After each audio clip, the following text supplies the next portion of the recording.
Alikho elishona lingenazo ezalo yamukela ke nazi ezihamba phambili namuhla. Kuzoqalwa kusasa ukugomela amatele kwele kaMthaniya. Ukwethulwa kohlahlomali kanti bakhala ngokungaphephi esibhedlela. Izindaba ze1KZN TV zifundelo siyabonga wakaduma nenabezulu elidume esandlwane siyakhuleka.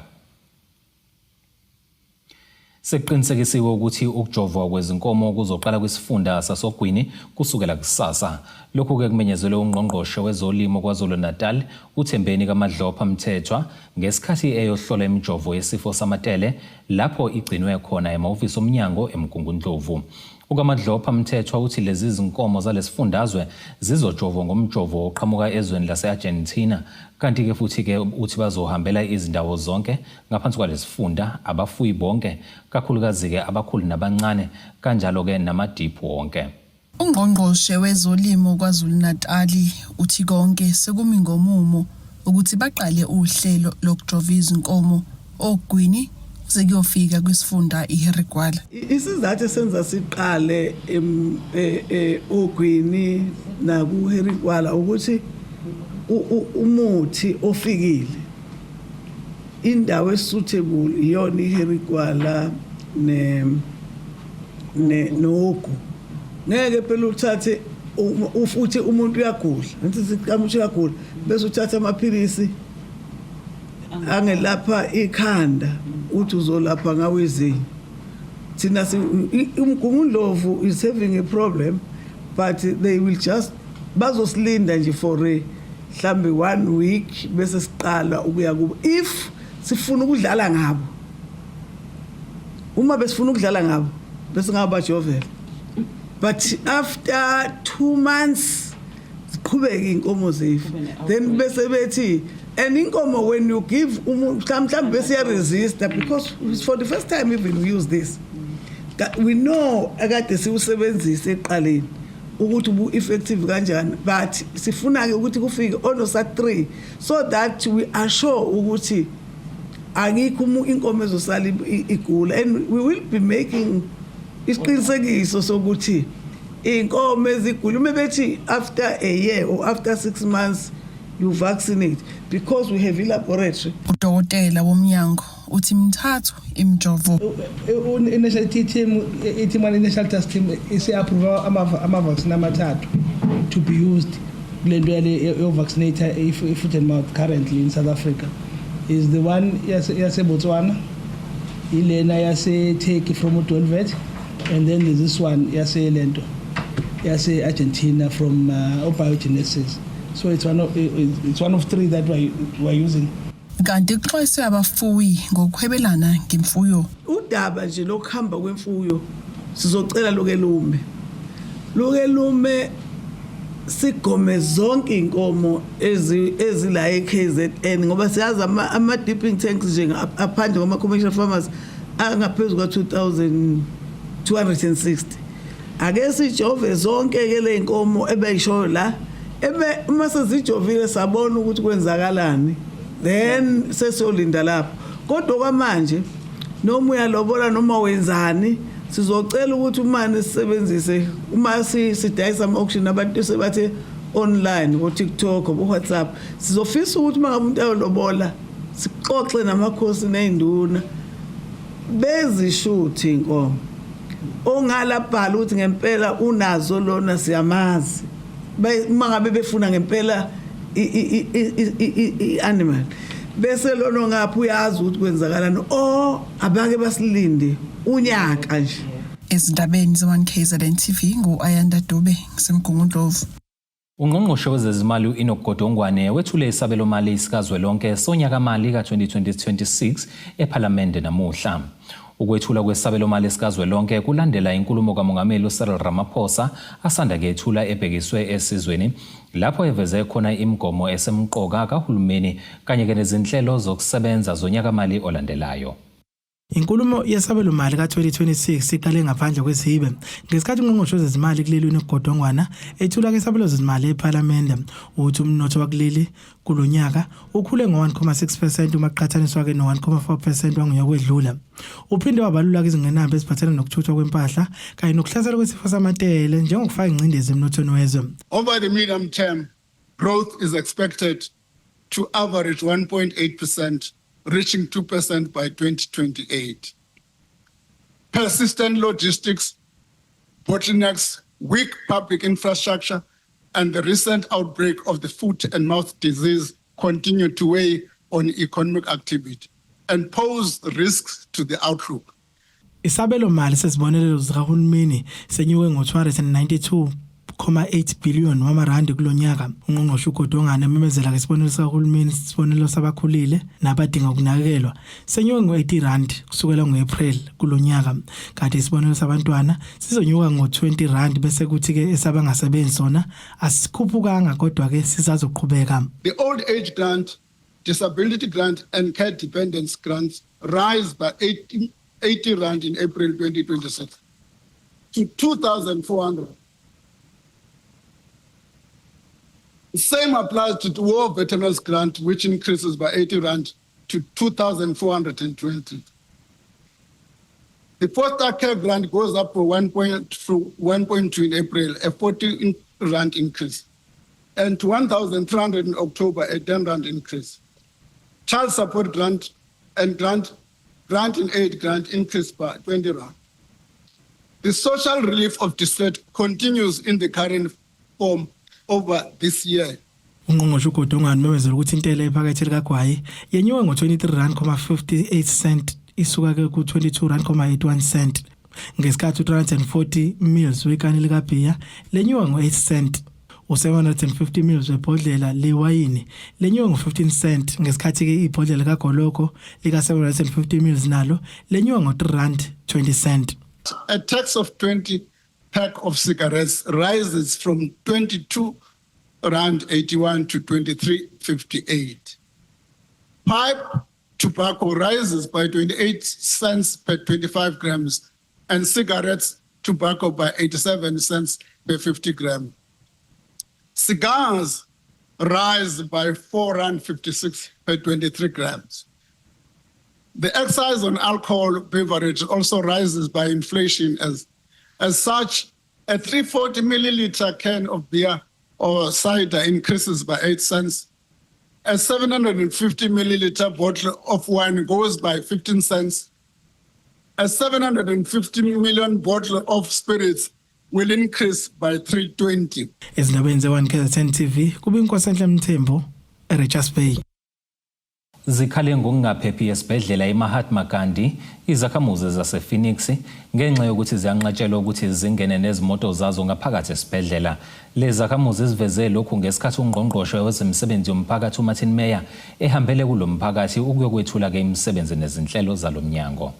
Lezi zakhamuzi zithi baningi abantu asebelahlekelwe izimoto zabo ngenxa yokuthi lesi sibhedlela sinqabele iziguli ukuthi zipake izimoto ngaphakathi emagcekeni. I'm Pastor Mervyn Reddy, a civic leader and activist, a member of the Executive Committee of the Spiritual Crime Prevention under South African Police. My two pertinent questions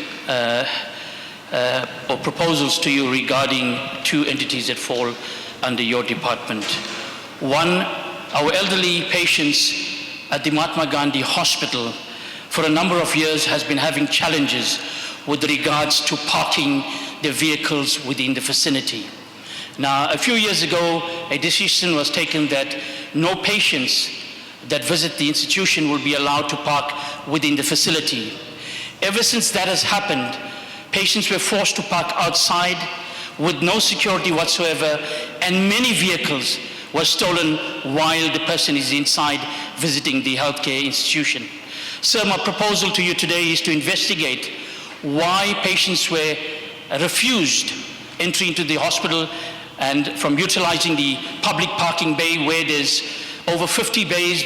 I'm the former chairman of that hospital board, serving 13 years.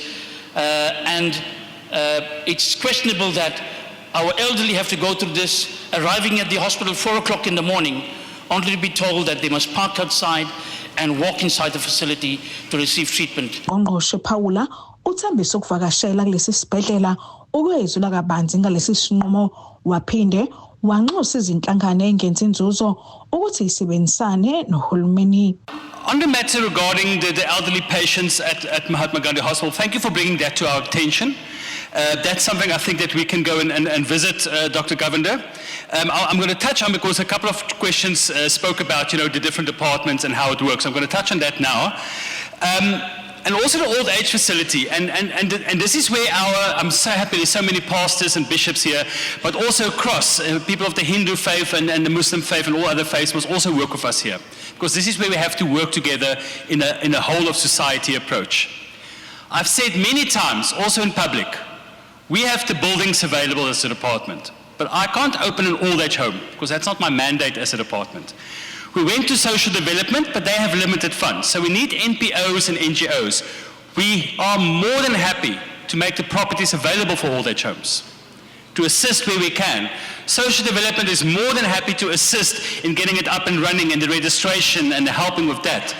But unfortunately, with the way the economy is now for government and struggling with finances, we also need community to then work with us through NGOs and NPOs and private companies and get those up and running. So we have the properties, we will make them available, but let's work together, government and community together. Tabokosbisi, wazindaba ze-1 KZN TV, kuJanet Tosikiswan, ngise-Phoenix, eThekwini.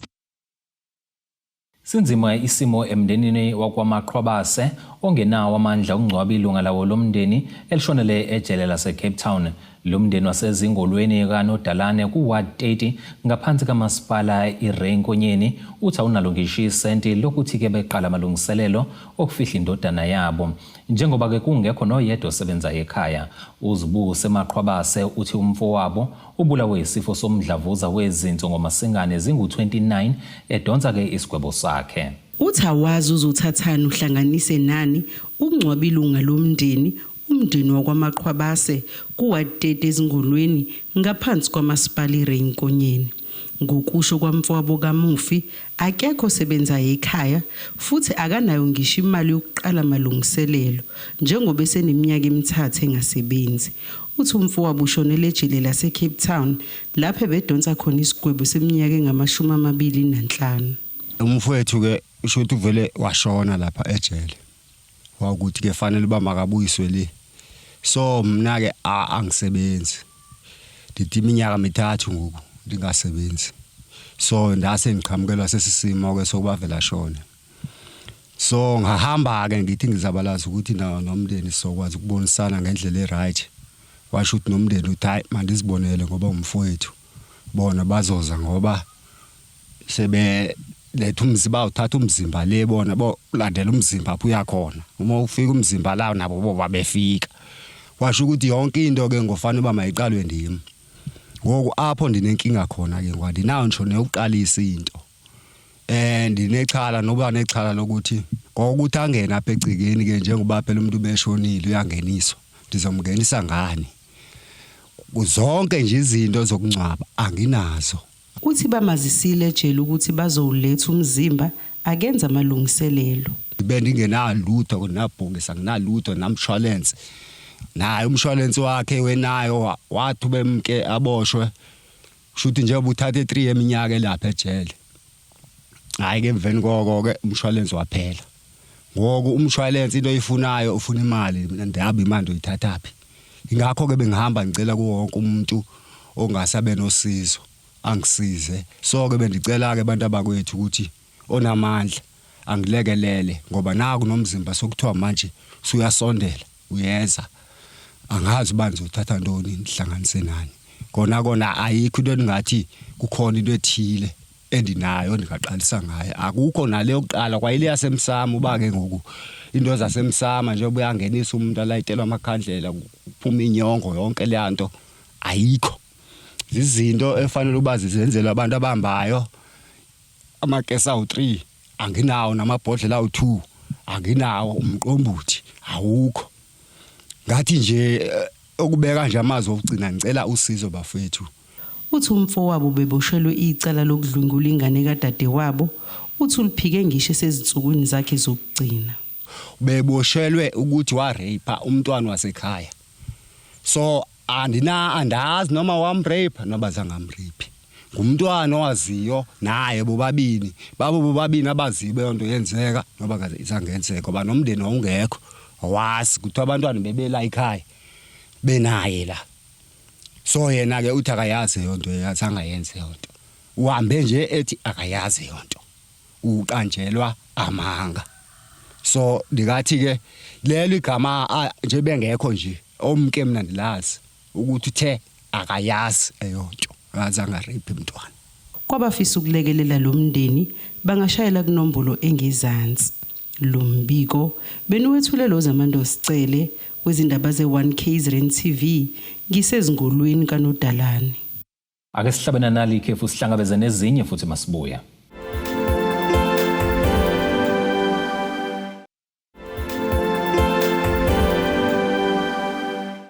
Ake sikubingelele siphinde sikwamukele mekuthi ke usanda kubukela izindaba zethu uyamukela ke nazi izihloko ezihamba phambili namhlanje. Kuzoqalwa kusasa ukugomela amatele kwele kaMthaniya. Ukwethulwa kohlahlomali kanti bakhala ngokungaphephi esibhedlela.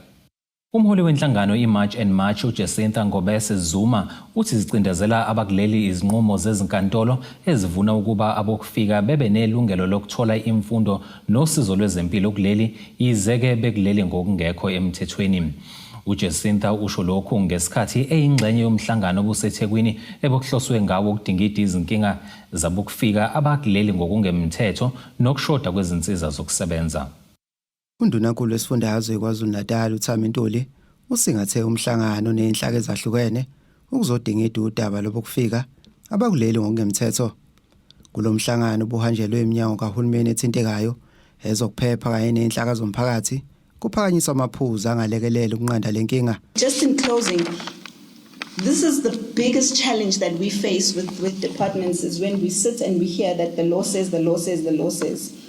And you take the law in selective parts of where you feel it needs to be exercised. I'm going to read section 26 and 27 of the Constitution that continuously keeps being quoted in this country, where it says the government must take reasonable legislative and other measures within its available resources to achieve progressive realization of these rights. This specifically gives government an opportunity to say, we no longer have resources. Let us go to court and challenge the Phakamisa judgment and say that, yes, you said this, but now we are unable to do that. Ungqongqoshe wezemfundo kulesifundazwe uthi umthetho sisekelo wakuleli kanye nomthetho lawula izikole kawubagunyaza ukuthi bavimbele ingane evela kwamanye amazwe kuba zingene ezikoleni zakuleli noma abazali bekuleli ngokungemthetho. I think as a Department of Education we have presented our report which confirmed that indeed we do have undocumented learners coming from foreign nationals, and we indicated in the report that why we are admitting those learners who are guided by the Constitution and are also guided by the South African Schools Act, as the HOD indicated.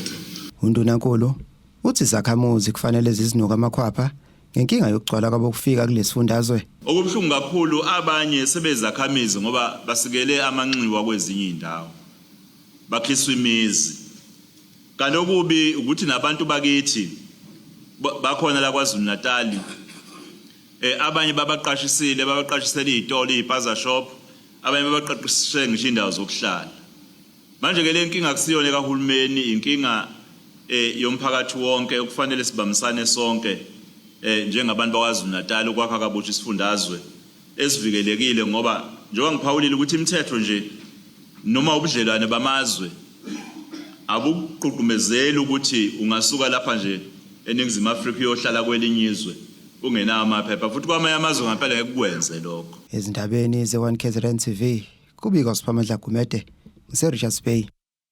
Umntwana onhlanganiso uZuziwe Zulu kaZwelithini oyinxusa lomnyango wezempilo uthi isibalo sabantu ababulawa yisifo sofuba phecelezi TB siyanyuka kunokuba sehle. Umntwana uthi abantu besilisa ibona ababhuqwa kakhulu yisifo sofuba. Uncenga ke bonke abantu ukuba babambe iqhaza kulwa nalesifo ukusinqoba njengoba ke naye akwazi ukusinqoba yize asala nephaphu elilodwa. Usho kanje ngesikhathi kubanjwe imbizo endaweni yaseMurchison ngaphansi kwesifunda uGu.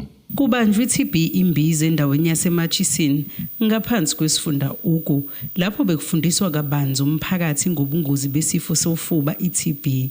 Umntwana unhlanganiso zuzizwe kaZulithini uthi lesifo sibulala kakhulu abantu besilisa njengoba bengazwani nokuhambela emtholampilo. Uthi naye wasinqoba lesifo yize asala nephaphu elilodwa. Bakuyabona iTB instead of TH iyasibhizi yadlondobala. So kunenkinga yana ke ekuzokungazo engizaziyo nami ekakhulukazi nje yokuqala esinayo as a TB survivor, as an ambassador ITB, and njengendoda sinenkinga kakhulu emadodeni yonke indawo ngihlala ngihola ubuhlelo lesibasa amadoda la kwaZulu, but sonke isikhathi esihlale sisithola singamadoda ukuthi amadoda iwona sometimes isikhathi siningabulawa isifo se-TB umhlaba wonke nje amadoda ayiwona abulawa i-TB. So ke ngizonxusa ke lapho ngizocela namadoda ukuthi amadoda bakwethu ake sibambisane nawo bakwethu ake bambe iqhaza nawo ekulweni nalesi ngoba i-TB iyelapheka i-TB. Ubese ncince laba bathelelekile asebeqalile imishanguzo yabo bahlukana notshwala. Bazocela kuwonke umuntu ukuthi siyacela bakwethu abantu ke behlisa utshwala mabethatha i-treatment ye-TB. Ezinye zezinto ezibusele emuva lezo ukuthi abantu bethatha i-TB treatment bebe iphuza utshwala ngoba i-TB treatment ayifuni utshwala at all. So ke angisho amadodeni kuphela ngisho kuwonke inhlaka zemphakathi. Ungumqondisi kumnyango wezempilo kwisifunda uGu uthi iTB isifo esihamba ngomoya kodwa siyalapheka. Oqala kuyisifo esithelela nayo ngokuphefumula ngomoya sihamba ngomoya. Okwesibili siyalapheka. So kubalekile ukuthi uma usutholakele ukuthi unayo iTB uwadle amaphilisi akho ngendlela olayelelwe ngayo ukuthi uwadle ukuze uthole ukulapheka ungabisaba nayo iTB. Iyaphela nje nya emzimbeni. Uthi kubantu abayizinkulungwane ezine abangama200 kubona babulawa yilesifo. Kulabantu abawu-4,000 abane-TB abawu-200 wabo bayashona kuphele nje ngabo ngenxa ye-TB. Omunye u-200 uyaduka singawutholi ukuthi ushonephi bangaqedi ukudla amaphilisi. Labantu abangaqedanga ukudla amaphilisi uthola ukuthi ibona laba abenza ukuthi kube khona abanye abantu abathelelekayo. Ubese baliza impawu ze-TB. Uyancipha emzimbeni.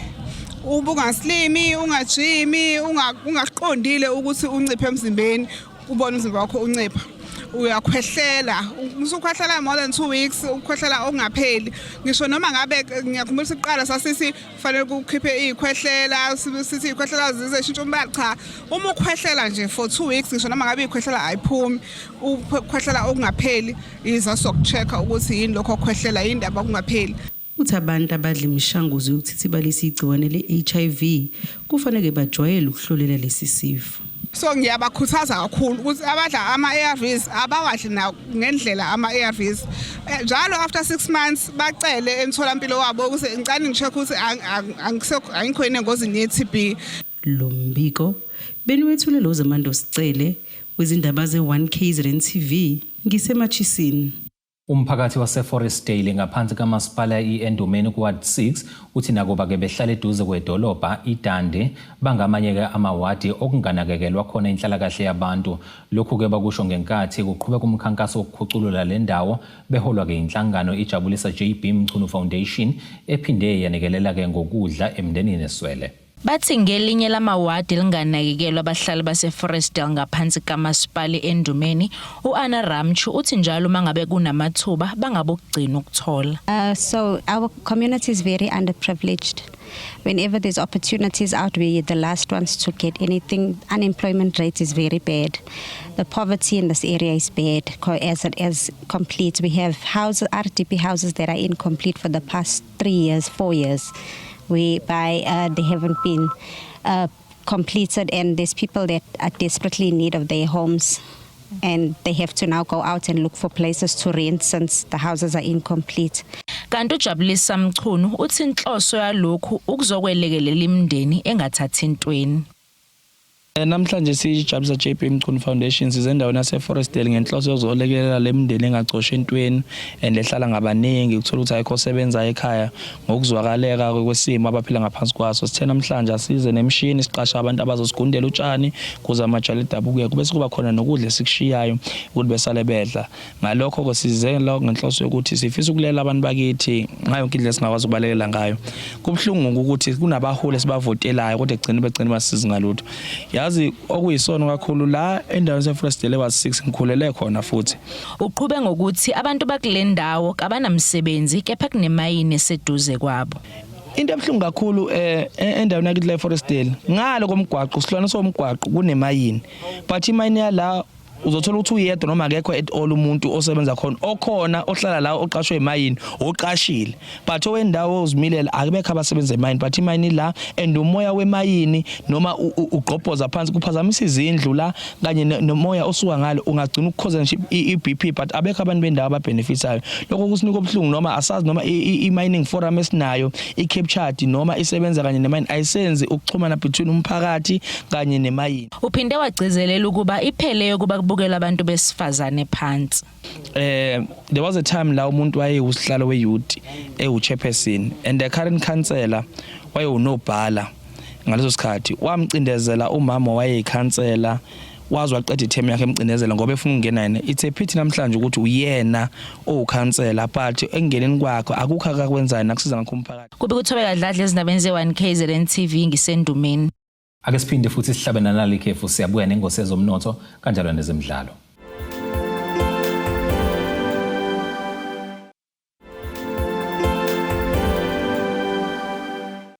Ake siphinde sikubingelele sikwamukele ukuthi usanda kubukela izindaba zethu nazi ihloko zambaphambili namhlanje. Kuzoqalwa kusasa ukugomela amatele kwelekaMthaniya. Ukwethulwa kohlahlomali kanti bakhala ngokungaphephi esibhedlela. Kuleli qophela ke singene sijule ngosini yezomnotho. Irandi lakuleli li 15 rand 92 cent maliqhathaniswa nedola laseMelika libe 21 rand 53 cent maliqhathaniswa nopondo waseBrithani liphinde libe 18 rand 79 cent maliqhathaniswa neeuro laseEurope. Igolide ke lona lingo $5,193 73 cents i-ounce kuthi oil ongahluziwe ube $70.77 cents umphongolo. Ake sikubhekele ngosini yezemidlalo. Umqeqeshi weStellenbosch FC uGavin Hunt ugxibe iPremier Soccer League phecelezi PSL ngamafuphi ngokungasukumi ngendlela efanayo uma amaqembu ayo eyidinga ikakhulukazi ke ngasekubhalisweni kwabadlali abasha. uHunt usho lokhu ngesikhathi ke ebuzwa ngomdlalo wakhe omusha uOli Sanda osanda kubajoyina esuka kwiOrlando Pirates. Lo mqeqeshi oseke wasebenza neKaizer Chiefs ephambilini uqhube ngokuthi kunezinto afunde ukungagxili kuzo njengoba ke iPSL kayisukumi ngendlela efanayo uma ke amaqembu angaphansi kwayo eyidinga ukuze ke eshesha abhalisa abadlali abasha. Wathi ke kunamaqembu athize izinto zawo ezenzeka kalula kodwa ke kwamanye kuthatha isikhathi ekubeni kusobala ukuthi kasikho isidingo. Ake sikubhekelena nasi isimo sezulu esingalindeleka.